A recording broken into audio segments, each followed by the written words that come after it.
Olá pessoal e bem-vindos mais uma vez ao canal. No vídeo de hoje nós vamos estabelecer uma diferenciação ou estabelecer a conceituação, né, de império e imperialismo. São dois termos que têm uma relação muito grande, mas às vezes as pessoas costumam confundi-los, né? Desde já eu peço que, se vocês gostarem do vídeo, se inscrevam, né, ao final, quer dizer, curtam o vídeo ao final dele e se inscrevam no canal, certo? Então vamos lá. O que é o termo império? O termo império ele surge na antiguidade romana, né, na Roma antiga.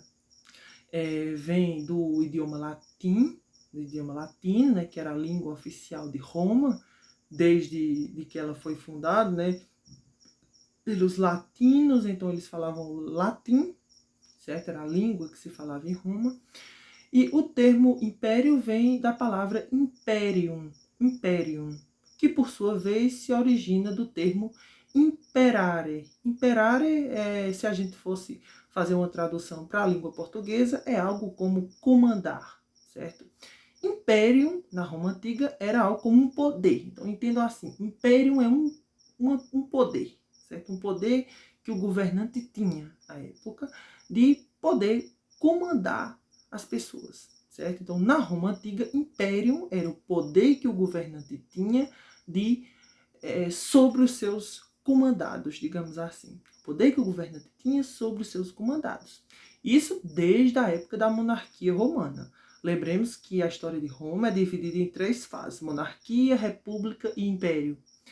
Desde a época da monarquia, ou seja, não só durante o império, já havia essa história de imperium, que era o poder que o governante tinha sobre os seus comandados.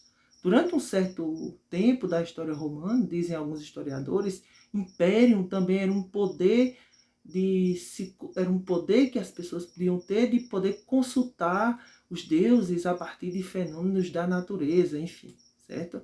Só que geralmente a gente entende império como realmente esse poder que o governante tinha, seja ele rei durante a monarquia, né, por exemplo, seja ele magistrado durante a república, sobre os seus comandados, certo?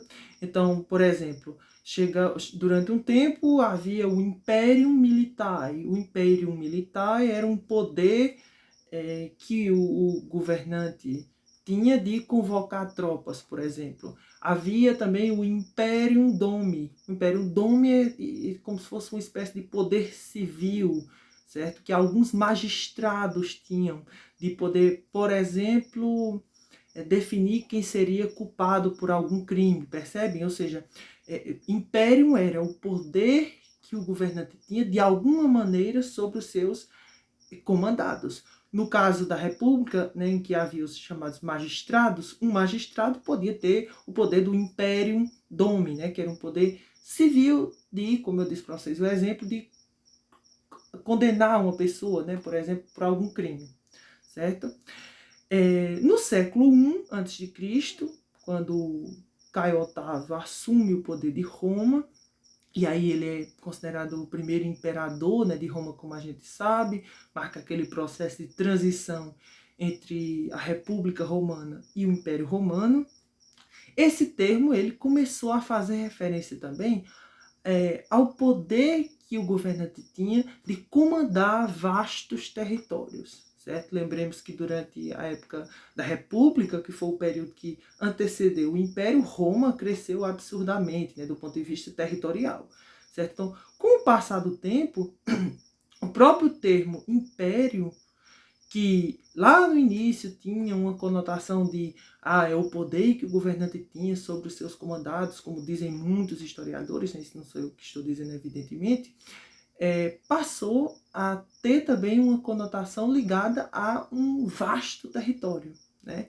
De modo que hoje em dia a gente entende o império como um grande território, geralmente um estado formado por um grande território, sobre o domínio de um governo central, né, comandado por um imperador, por isso império, e que geralmente domina vários povos, várias culturas, certo? Então, as duas características principais de um império e aí o termo entendido como o termo mais atual que a gente tem, né, dessa palavra, são, que muitos trazem, né, muitos historiadores.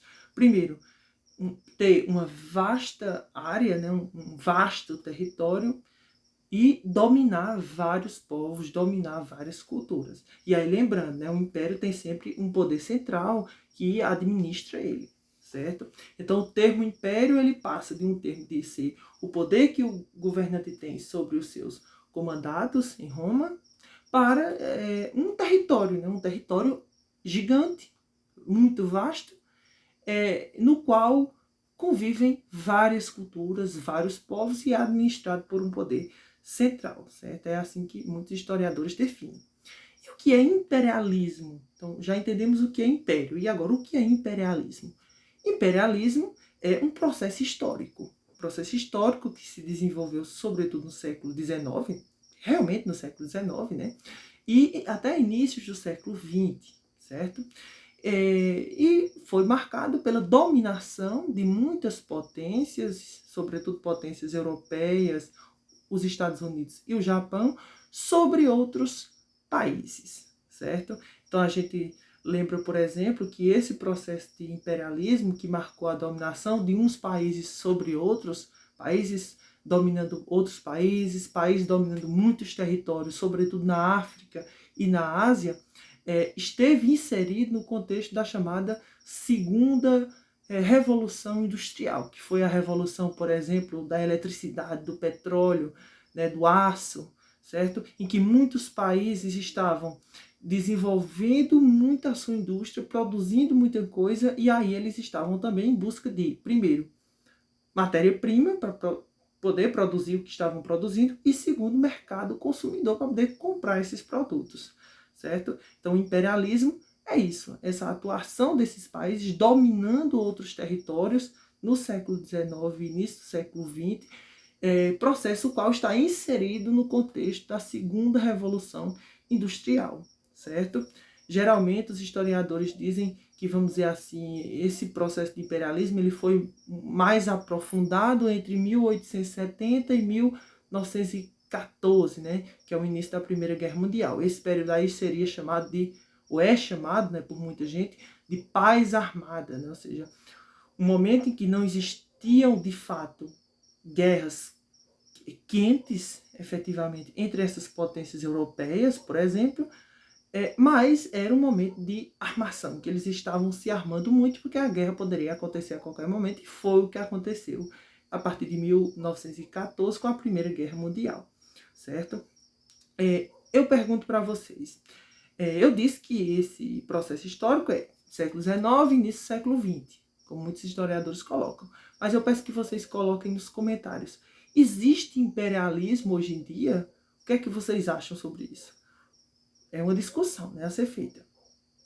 Será que existem potências que ainda estão intervindo, dominando economicamente, politicamente, talvez até culturalmente, outros países? O que é que vocês acham? Coloquem aí nos comentários, certo? Então, esse foi o vídeo de hoje. Até a próxima. Peço que vocês se inscrevam no canal. Tchau!